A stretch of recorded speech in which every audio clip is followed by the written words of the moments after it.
जय Malhar news चॅनलच्या सर्व प्रेक्षकांना सपना चौधरीचा नमस्कार।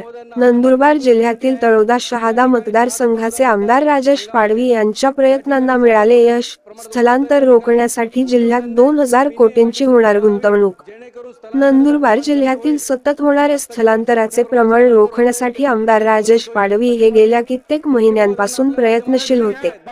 पावसाळी अधिवेशनादरम्यान हा मुद्दा आमदार राजेश पाडवी यांनी उचलून धरल्यामुळे अखेर या प्रयत्नांना यश मिळाले व मंत्री उदय सामंत यांनी या विषयाचे गांभीर्य लक्षात घेत जिल्ह्यातील उद्योग वाढीस 2000 कोटी रुपये गुंतवणुकीचे आश्वासन दिले।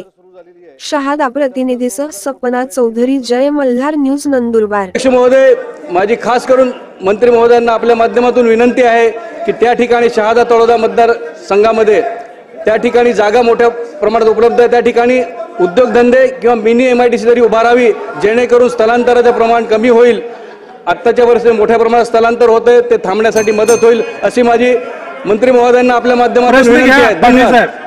आणि आजपर्यंत नंदुरबार जिल्ह्यामध्ये देखील जवळजवळ 2000 कोटी रुपयाची इन्व्हेस्टमेंट होईल अशी शक्यता निर्माण झालेली आहे। 500 कोटी रुपयाची ऑलरेडी तिथं इन्व्हेस्टमेंट झालेली आहे। गुजरात सुरत मधले टेक्सटाईलचे प्रकल्प जे आहेत हे नंदुरबार मध्ये याची प्रोसिजर सुरू झालेली आहे आणि त्याच्यातनंच 2000 कोटी रुपयाची इन्व्हेस्टमेंट झालेली आहे।